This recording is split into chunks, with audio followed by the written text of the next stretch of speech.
ইতিমধ্যে Indian post ৰিজাল্টৰ 2025ৰ fourth লিষ্টটো মুকলি হৈছে আসাম গ্ৰামীণ ডাক সেৱকৰ যিসকলে অপেক্ষা কৰি আছিল ফ'ৰ্থ কাউন্সেলিঙৰ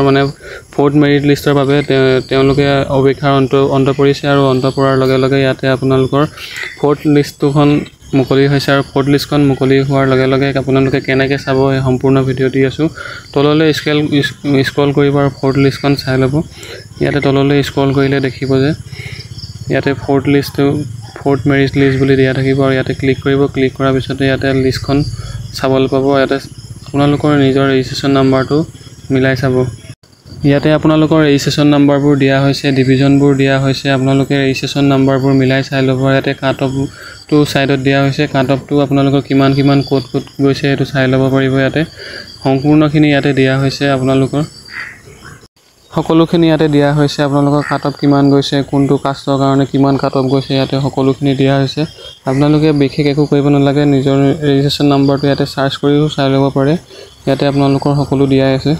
ইয়াতে নিজৰ ৰেজিষ্ট্ৰেশ্যন নাম্বাৰবোৰ মিলাই চাই ল'ব ইয়াতে আপোনালোকৰ যদি ৰেজিষ্ট্ৰেশ্যন নাম্বাৰটো আছে তেতিয়াহ'লে বা মেইলো আহিব পাৰে ইয়াতে আপোনালোকৰ কাট অফটো দিয়া হৈছে কিমান গৈছে সকলোবোৰ দিয়া হৈছে